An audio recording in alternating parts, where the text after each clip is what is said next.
Hello, and welcome to the If We Knew Then podcast. I'm Steven Sachs. And I'm Lori Sachs. And today we're joined by Johan Lindborg from T21 Coffee. I always enjoy meeting new friends and hearing stories because they're so important.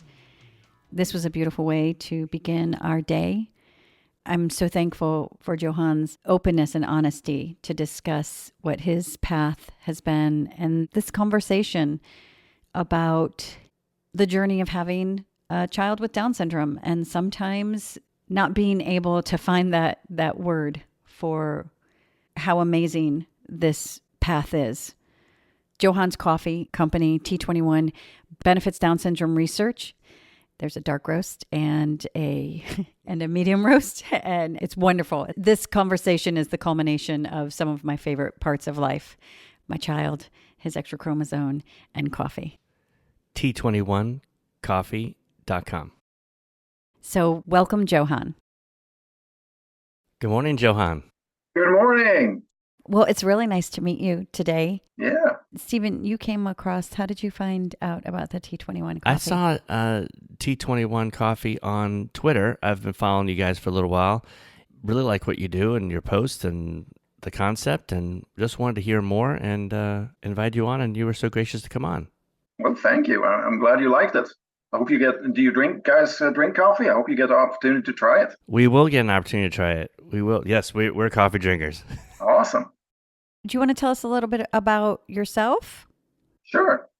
I moved to the United States in 2001. I'm born and raised a Swede, and I was working for an American company in Stockholm, Sweden, and went on a business trip in 1998 to Paris, of all places, and while taking my customers around on a guided tour on the Royal Palace of Versailles, I met a very beautiful woman.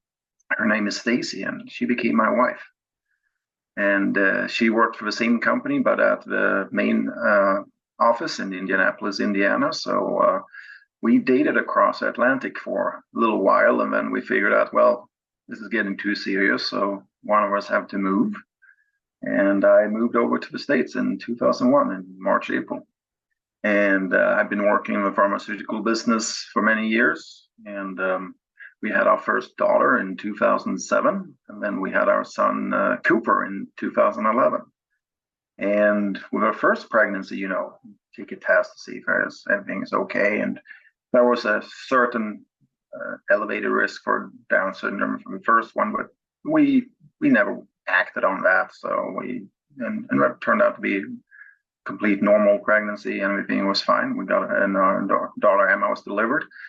For Cooper, we had the same signal. There might be an elevated risk, but well, we aren't going to do anything differently, so we didn't find anything else out. And maybe being male, I said, well, what happened last time, we'll be fine this time too. So when he was born and having Down syndrome, it was tough for me. I went into a pretty dark hole for a while. Not that I showed it so much outside, but you have always all these stupid thoughts in your head. And one of the things that I really,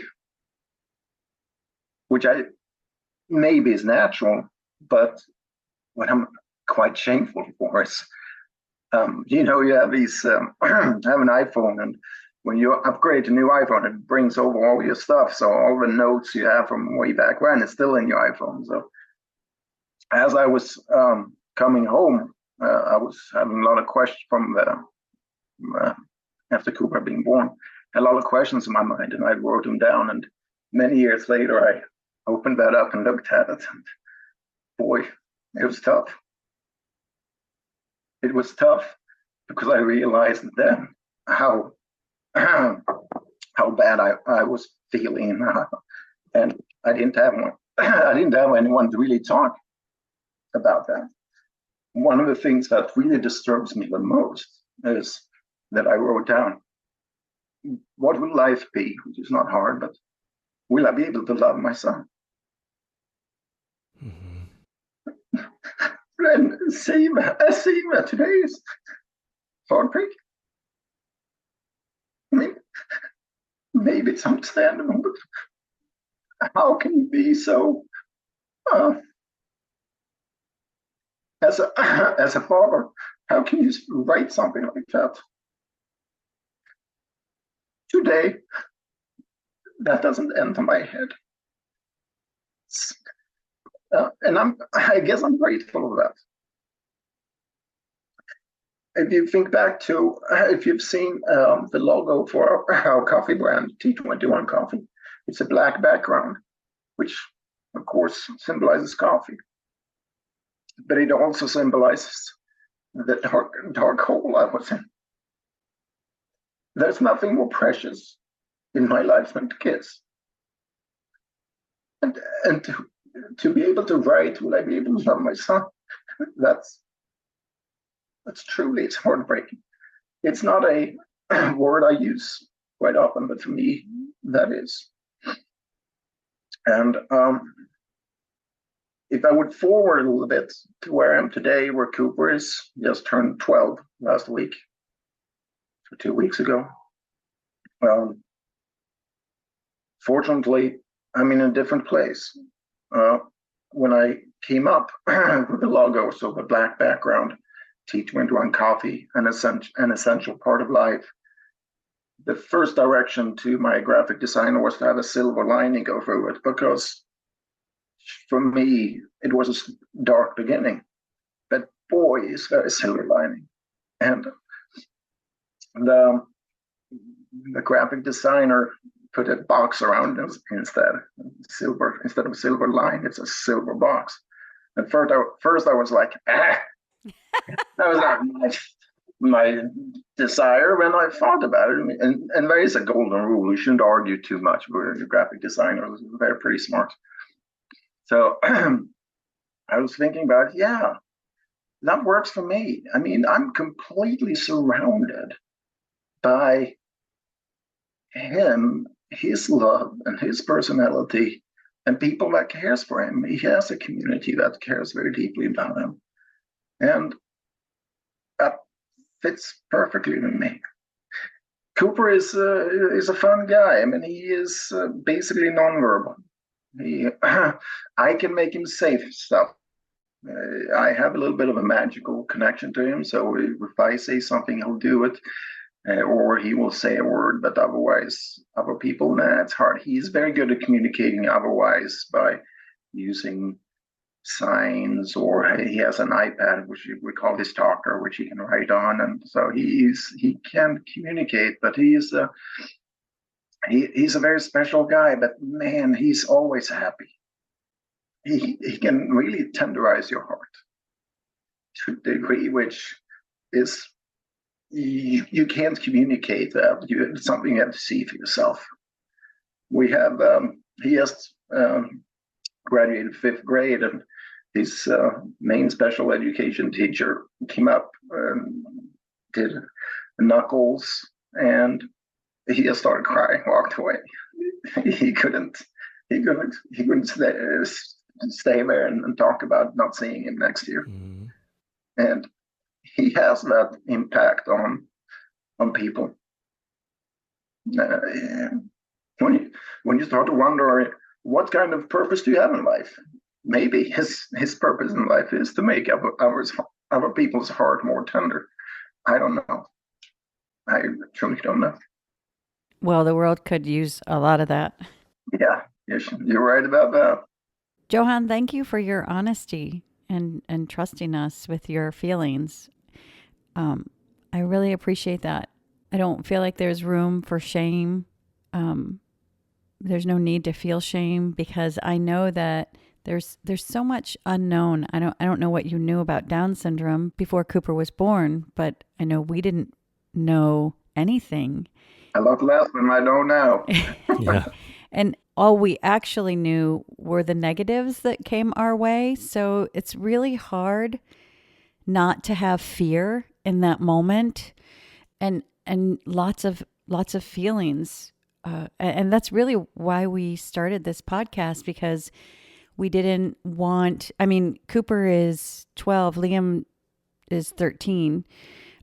We didn't want anyone to feel how we felt. And we wanted to put messages out there that were, positive and filled with hope. And actually, what we feel is the actual journey of having a child with Down syndrome. None of the things really that we were told in the NICU and, by society have actually come to fruition. But I think it's absolutely 100% like a natural feeling to have in anything in our life, to have fears when we're dealing with the unknown, and when the unknown has this foundation of negative, so thank you for sharing that, because I don't think that you're the only one who has felt that before. And when you received the diagnosis, if you were given a snapshot to your life today, you might not have had those feelings. You'd still maybe be curious how you got here, or what it actually meant. But I don't think that we're given the information to help support our child when they're born with an extra chromosome. I think we're given a lot of hogwash. Yes, I think so for many. For us, they sent in another physician at the hospital who had a kid with Down syndrome, who was very good and talked through a little bit how he was seeing it and his life. But that's also a situation where it's very hard to process. You need to go through it. So it's at that acute situation, I think you need to, and that varies from person to person. I think you need to take the dark emotions, you need to ride them through a little bit before you're able to really listen. I mean, he said a lot of things that I probably didn't listen that much to. He said a couple of things that I did remember, and they turned out to be true. I mean, he talked about that. Yeah, your kid will hit milestones a little later than others, but there are still milestones, and you'll be just as happy to see him develop.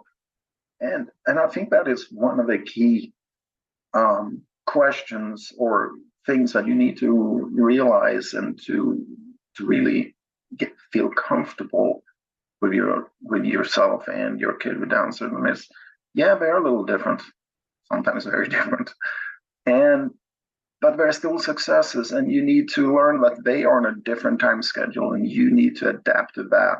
You can't have them adapt to your time schedule. And when you can get around to do that, you'll have fun.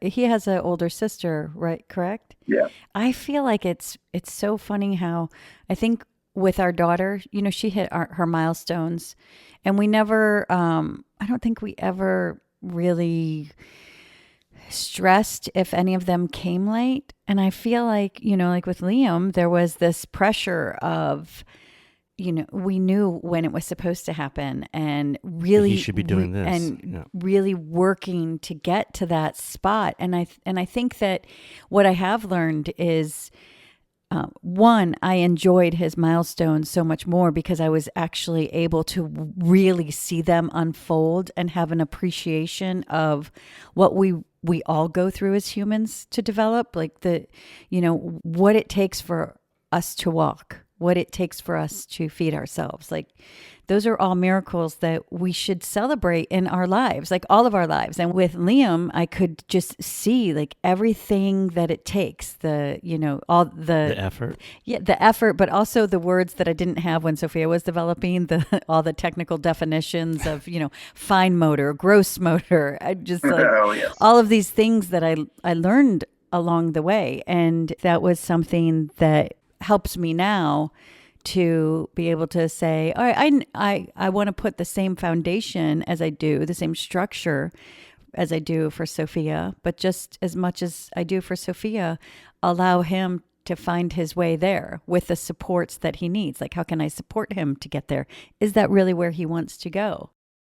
Yes, and that adaptation is so key. And I find it's interesting when I track along on different forums where Down syndrome is debated, for instance, on Facebook and other places. And there's a lot of people, oh, my son will daughter with Downs hasn't hit this milestone yet. When did your kid hit your milestone?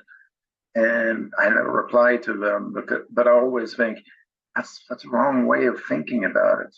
It's not going to make you happy. Don't compare your kid to a typical timeline or even to another Down syndrome timeline, because there's a huge variation within the Down syndrome community when different individuals do different things. And I just don't see the benefit of that. It's so much more important, as you say, to adapt to your kid and see what can I do to help them, and do they want to go there? That's the key. Yeah, I think that could be even parlayed into our typical daughter too, like comparing her to other people. Because that's what we're told. We were told from day one, don't compare her to other kids. Yeah, just as that's a parent, the thing. Right? The doctor, the pediatrician, the teachers. She's got her own timeline. That's something that we are actually given that. We were given that with our neurotypical daughter, but why is it? I think because there's not, with Liam, I felt there's fear there. Like, is this ever going to happen? A fear that doesn't, like, I don't fear that with my daughter, and I don't know why, but there's a fear there. And then there's that, does it happen? Because we're told, because I don't know if you were given a list, but we were given a list of all these things that he would never do. And I've had teachers say to me, well, he's just here for socialization, correct? And I was like, I can take him to Disneyland for socialization, but we compare. I know that when I've compared in the past, when I've asked the question, will he do this? And I think you're right. I think I think once we get to a place where we're seeing him accomplish things and we're in that place of being with Liam, when we finally got to that place, I can say that all those questions before came from fear of not when, but if, and needing to hear that someone else has or can.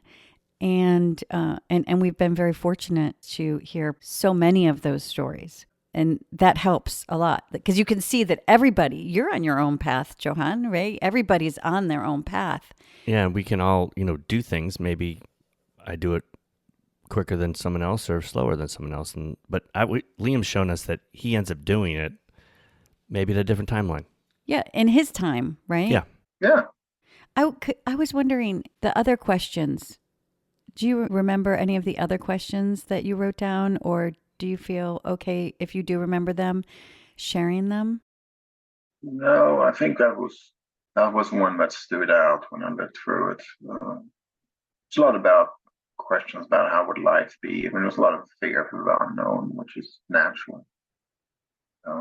Now, it's interesting what kind of support you get in schools. I mean, we have a very good school over here in the East Coast of Massachusetts. They've been very supportive, and he's been getting a lot of resources, and he's a funny guy. I'm from Sweden. My wife is from Texas, so he's half cowboy, half Viking.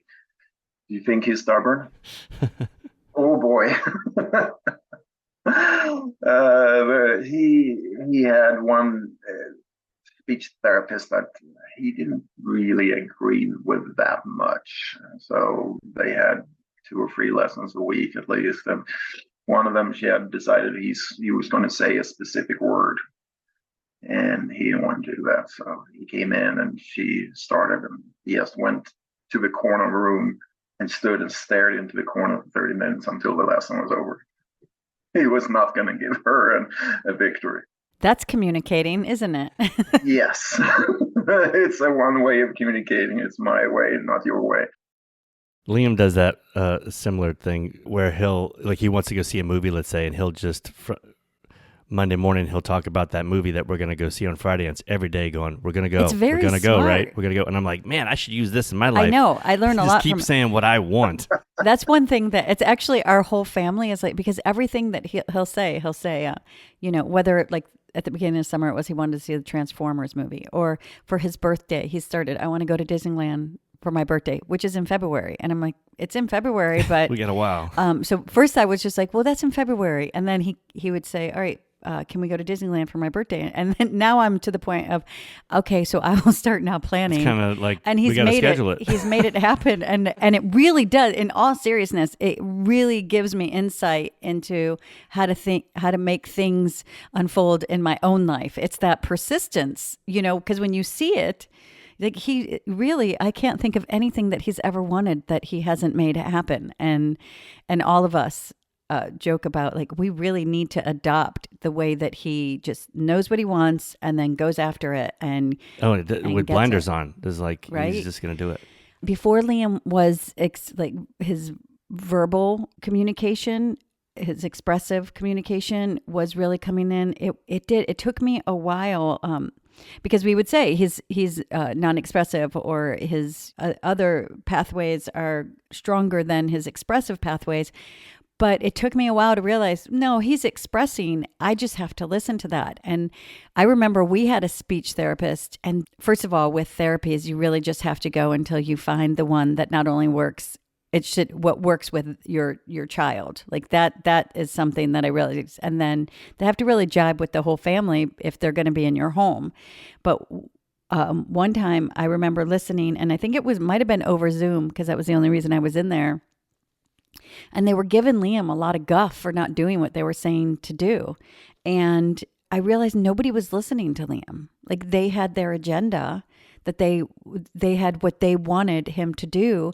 But Liam's a human, not a show monkey. There are certain things. And why doesn't? Is it because that sound is hard for him? Is it because, you know what? He doesn't trust you. And try to get me to do something for someone I don't trust. It's, I have different ways to cope with people I don't trust, but I feel like there's like this veil that's removed from Liam where he's not gonna be dishonest. Liam is a really good judge of character, and if there's ever anyone that he's just like, right when he meets, we're cautious as well, because he's, he sees the best in most people, and if there's ever anyone where he's just like, then we trust him. But I did notice that when he was doing different therapies, that I had to step in and say, are we listening to Liam? One, is he doing what we're asking and we're just not picking up how he's doing it? He might not be doing it the way you want him to do it, but he's doing it his way. Or maybe that's like he needs help getting there. Yeah, it's very interesting what you're saying. I mean, some of these things I do notice with Cooper as well. I mean, one trick with Cooper is you need absolutely 100% to connect to him emotionally before you can get something else going through him. You need to look him in the eye, you need to smile, and there's got to be, if you don't do that, he won't pay attention to you whatsoever. You can do what you want, he won't care. You absolutely need to get that emotional connection with him. And if he trusts you, he will invite you and communicate to the degree he can. But if you don't do that, he will turn around. He can go stare in the corner for 30 minutes just to get rid of you. It's like Cooper's teaching us manners. You know what? There's so many times in the IEP meetings at school where the teacher's saying, he's very, very clever in teaching us what to do. Oh, it sounds like you have an amazing school. Yes. That in an IEP meeting, you'd get that feedback. Yeah. Just right when you said that, and you said he'd rather, if you don't make that emotional connection, I was like, couldn't we all use that when we're talking to people? If we have like a connection instead of talking, I don't think we'd talk at them, and I think we'd be better listeners. And then if he goes and stands in the corner, that's like classic meditation, like to go stare. It's like, I mean, and those are just like, as you're saying it, I'm like, those are two great lessons. And one of the challenges I've had with, my son's journey is that people will view who he is or what he does as less than, or with some kind of prejudice or like preconceived notion of what it means. And I really feel like Liam is the teacher. Liam's got it right. The way he talks to people, he stands his ground, and he can be stubborn. And there is room there now that, of course, he's a teenager. And so there's so many other things going on that we have to like touch base and give him guidance, like you do for every teenager. But I feel like that gets discounted sometimes, you know? He's stubborn, but the reason he's stubborn, I see, for the most part, is because he gets away with a lot of things. People will allow him to do things if he asks 3 times, or if he rejects what they want to do 2-3 times, then they'll go, "Oh, okay, Liam," because He's smart. He's like a magician. He's like, and then they're like, "Oh, he's just," because they kind of go, "Oh, he's so sweet," and this and that. But you do have to have boundaries. You have to, have rules, and if you make sure that Liam follows these certain rules, then he goes and does it. But And I see him try to push, and then someone goes, "Oh, all right. Well, I'd keep doing that too if I can get away with it." No, that should be eye-opening for so many people who have kids with Down syndrome, in my opinion. There's such a fear to me, maybe because I'm culturally different, because I'm Sweden, I don't know why, but to me, there's such a fear from teacher community to put boundaries or put a bar, or really don't back down when you want something. And if you don't do that to Cooper, he'll walk right over you. But if you do put down a boundary and he learns rules, then that's it. So basically, he's a little bit more open now. But for a long time, the last 3 years, if you want him to do something, if I said it, he would do it. If someone else, including my wife, said something, he was like, no, he wouldn't do it. But he knew if I said something, it was going to happen, whether he liked it or not. And he just agreed.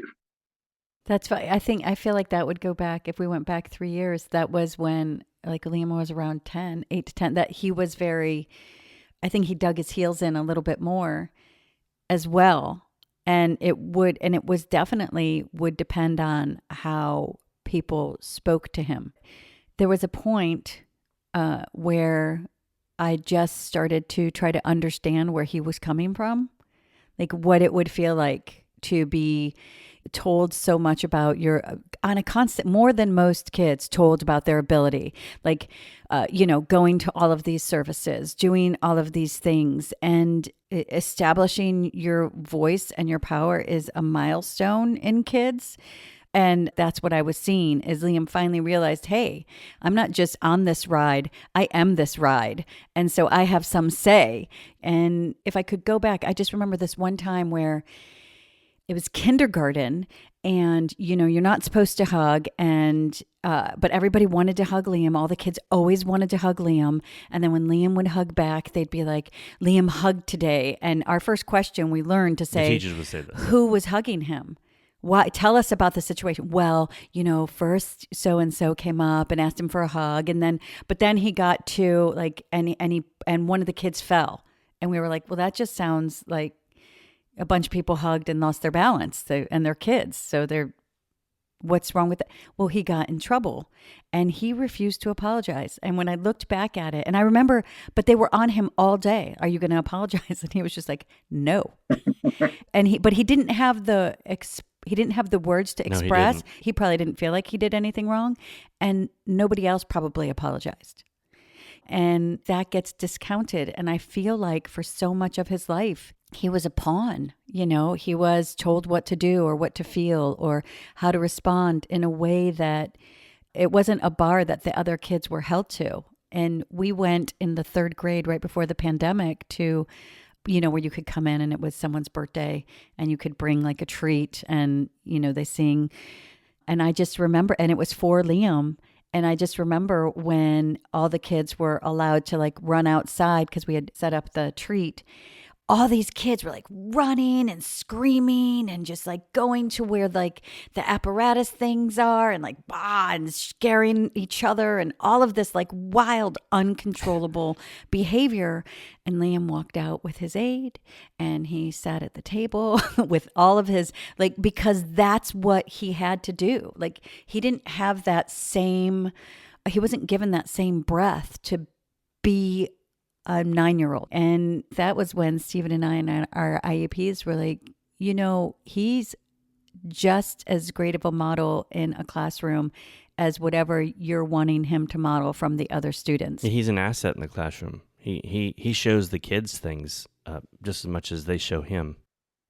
That's great to hear. It comes across also sometimes how smart they can be, and Cooper loves to be funny. So this first speech therapist that he didn't agree with so well, she had made a decision that he's going to say yes, during a 30-minute session, and she tried all the different things by reading a book, and he said other words, and she tried to make him say yes, and he wouldn't do it.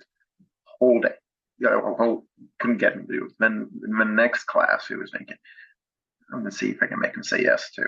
So she set up a question, so he would have to answer yes.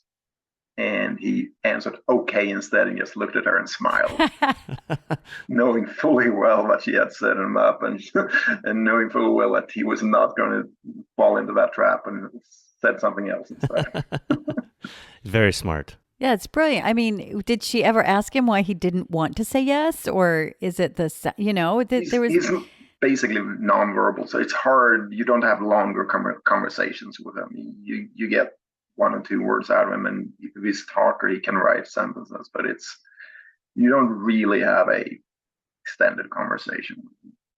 I feel like that is a standard conversation. I feel like that was so much was said in that silence, and then in the fact that he remembered what her agenda was and was still going to stand his ground. I feel like that's such a beautiful... And the option he took. I mean, to take an option, you have to know what right. You have to know. And that's what I was talking about. Like when I don't know how old Liam was, but I think I had the epiphany actually once we had started this podcast, where I actually like saw him and I was like, oh my gosh, yes. And I just remember going, like in that situation, like you had with Cooper, when I was receiving questions, mostly for education. I've tried to get to a place with society where I don't have to fight to prove who my son is, and it's not my business what other people think.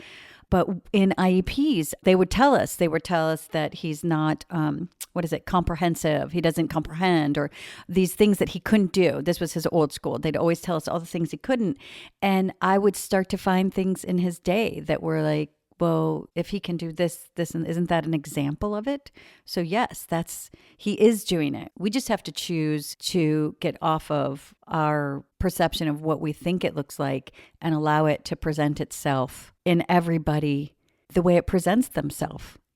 We're not all the same. Absolutely not. But they, as you know, our dear kids can also be a challenge. I mean, at school, they try to bring him into the typical class as much as possible. And last IAP they said, well, I think we need to take him out of science class. And I said, okay, why is that? Well, every science class he attends, he turns around and falls asleep.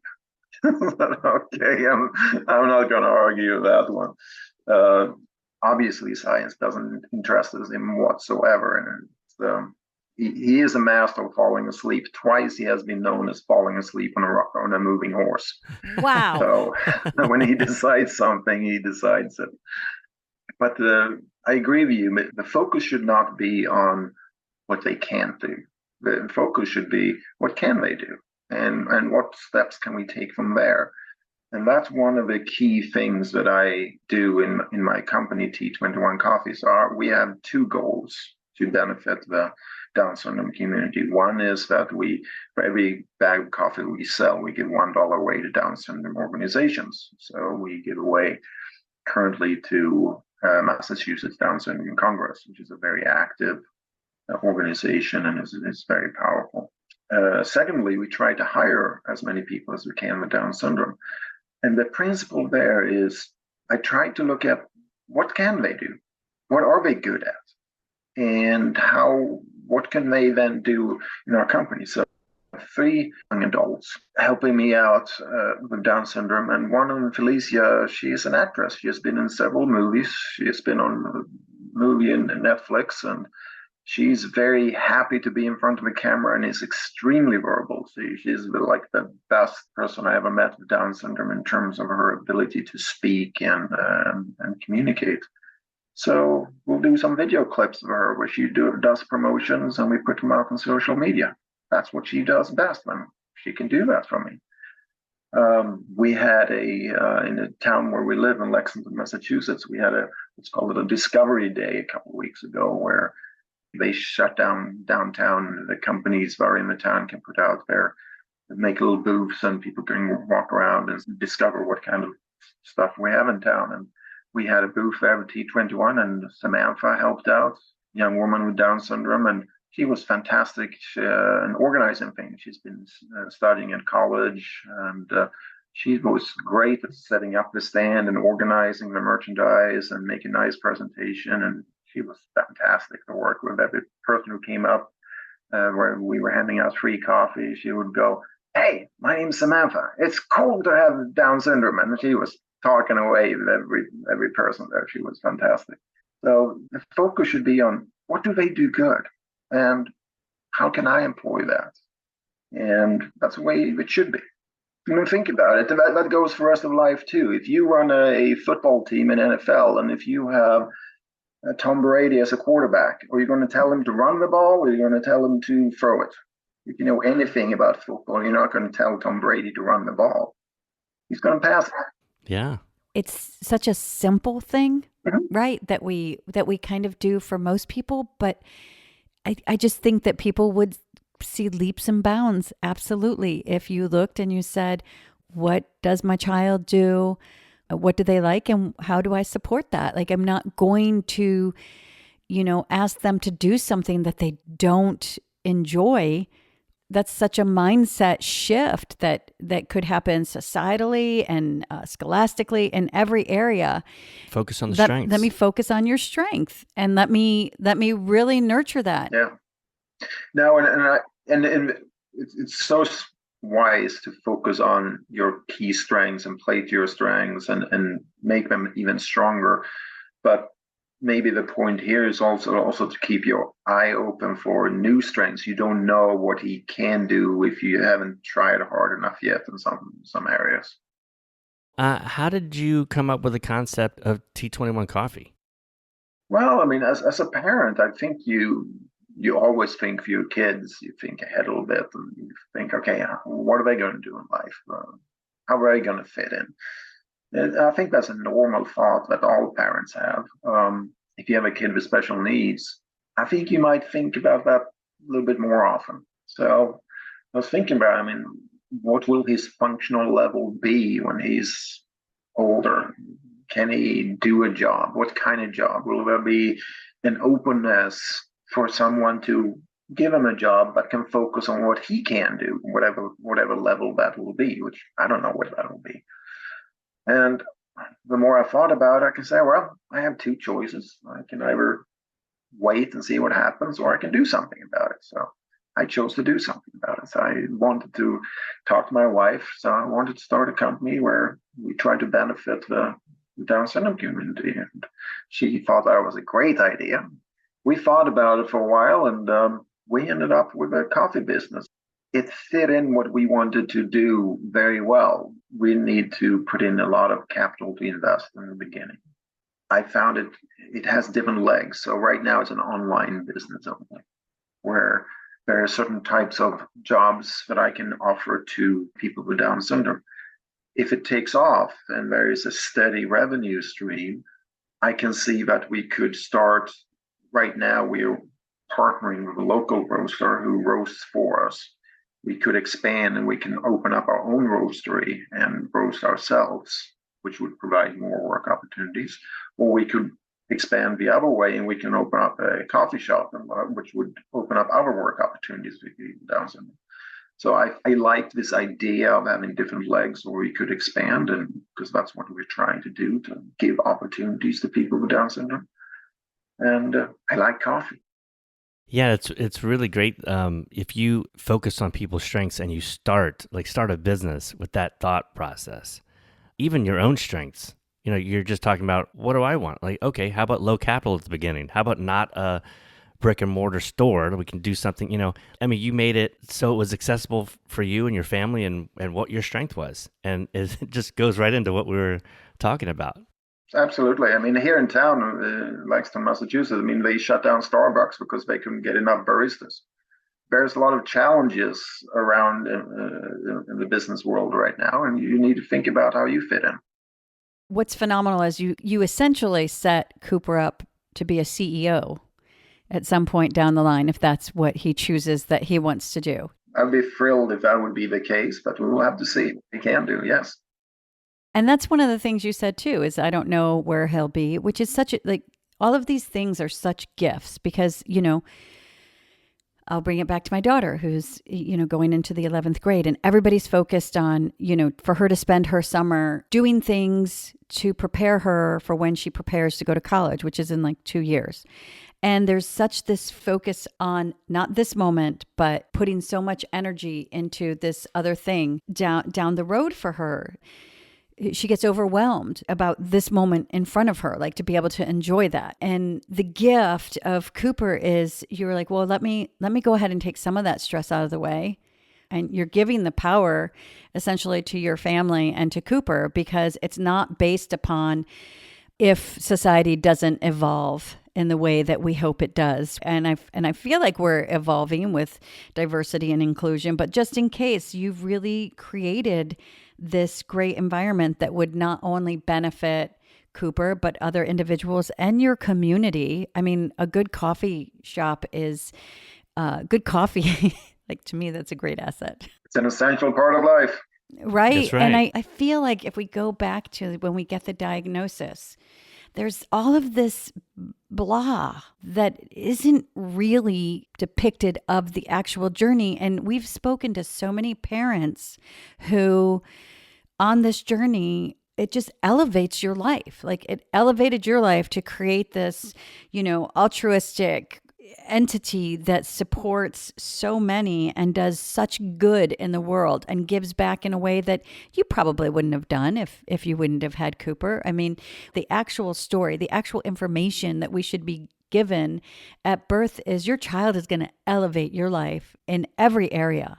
Like, if you would have been given that, maybe your heart wouldn't have felt so heavy. Maybe it wouldn't have felt so empty. And I know that feeling. Like, I felt like the ground was pulled from underneath me and I couldn't breathe. I think for me, I would have had to know that probably in my youth. I think as an adult, I had already had a mindset of what things were. So when I was told that information, I'm not sure if in that moment I could have been given anything. I think Johan said that too, where he needed that time to like feel that darkness or just get through that. That's why I feel like inclusion in school and the workplace in our youth is so important. That if I had learned these, been given these nuggets of information about Down syndrome as a youth, then as an adult, I would have taken that news a lot differently. And I would have benefited from knowing people with Down syndrome much younger, which would have only helped me. Oh, yeah. Yeah, definitely. I mean, and you probably know these figures too, but I mean, there's been a remarkable change in the trajectory of people with Down syndrome. If you go back to the 1920s, 1930s, the expected length of life for a person with Down syndrome was 9 years, because the medical community didn't know about the heart defects and the other things that today, I think roughly half of the kids that are born with Down syndrome is immediately wheeled into surgery and they take care of heart issues. 1980s, the expected length of life for a person with Down syndrome was 25. That's not long ago. Now they can live into their 60s or 70s. We as a society and as a medical community has learned so much about syndrome in the last 30, 40, 50 years, and the people are with us now to much more degree than when we were young. I mean, they were not in classrooms, etc. So I completely agree with your point that, yeah, you'd had a very, very different view if you had grown up with people with Down syndrome around you. Yeah. Well, Dr. Skotko, who is a doctor near you in Mass General. Know him well. Yeah. We've always heard him say that, yeah, here we are with this progress, but the chromosome has never changed. It's society changing. It's the medical community changing, deciding that not only are these medical advancements possible, but that they're worth doing for our children too. That this life, because of experiences with other people, this life is as important as any life. You also have people coming up that had some inclusion or had people in their life that had Down syndrome, like Dr. Skotko. He came up and he is making changes. We can experience the journey and we see the injustices. So we, as Ted Green just recently reminded us, it's like a grassroots effort where we are internally making the changes from the community, where we're bringing those insights. And it's one of the great benefits I feel from social media is that the voices are being heard and the stories are being told that tell a different story than what we're given.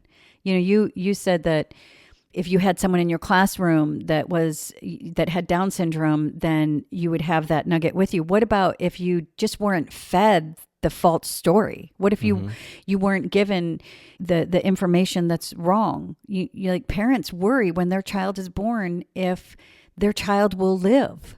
And that fear is rooted in the fact that the mortality rate, the morbidity rate was so much higher. But the information that never follows is it wasn't because our children were weak or feeble, or it was just because they were denied life-saving surgeries.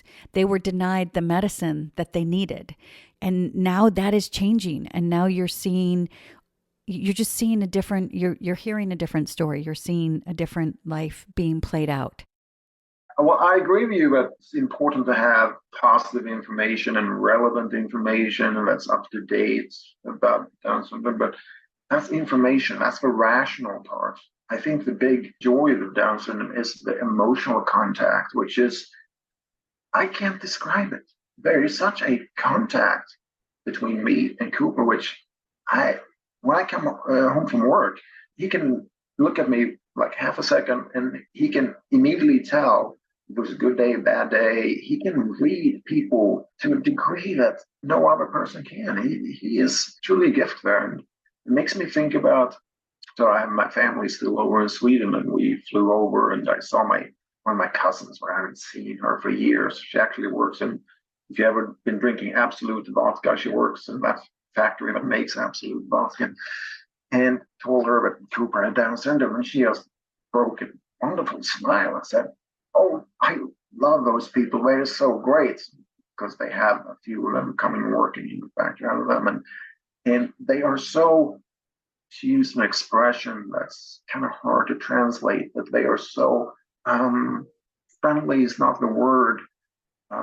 What's the Swedish word for it? It's a southern Swedish word, but it's a goa, which is like they're so emotionally comfortable. They're so great to be around.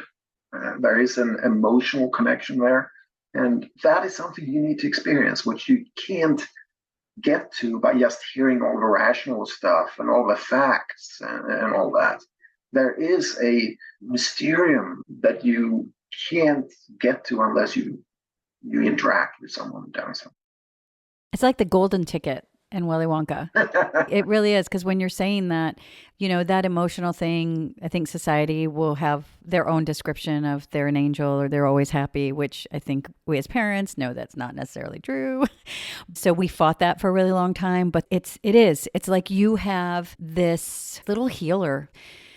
And I never want that to change in Liam. He's somebody who is so present in any moment that he really sees you. And I think that's it. Like, was I ever really seen before? Somebody who just can cut through like any kind of whatever I'm trying to pretend as my facade if I'm not 100%. And someone who celebrates with you, the good stuff. It's not just like if you're sad, it's like, yeah, like if you're happy about something and Liam's along for the ride, he's going to unleash your real joy, because you're going to be happy to where it's cool. Like, so nobody like looks too hard at how happy you are, but Liam's going to be like, he's going to top notch you to where you let go of that shell and celebrate life and celebrate the moment at hand. And that is this enormous gift. You're right. You can't put it into words. We wanted to know the Swedish word because it was like, it's something that can't be. So as we're talking, my mind goes back to communication.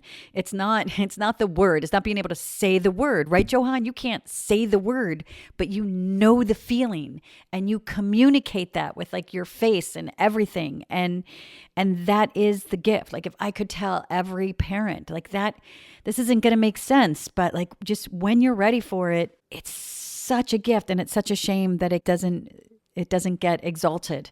It's such a shame that people don't see it or understand it. Absolutely. And that goes back to my dumbass question on my iPhone. Would I be able to learn my son? Mm-hmm. Hell yes. But it's not a dumb question. I don't want you to beat yourself up ever, because I think there's so much guilt on this journey, because I had a lot of dumb questions. I think I was lucky I didn't write them down, because then I would I'd read them. I don't think now. you had an iPhone. Did you have an iPhone then? I don't know. You didn't have an iPhone. I had the 3. I don't know when the iPhone 3 was. But my hope is that new parents don't feel that. But I don't think 13 years ago and 12 years ago, there was enough information or stories out there or things. It's not information. It's a choice what you do as a parent. And honestly, if you're a good parent, you don't have a choice. You're going to love your kids no matter what. I don't beat myself down over it, but I'm just amazed how I could have been in that place. Now, when I have all the facts and all the experiences, I'm like, how could I ever think that way? I mean, it's like it's alien to me. That's a good point, because I think most parents of children with Down syndrome will look back at who they were prior to their child, and they'd say, man, I am a totally different person now. In certain aspects, yes.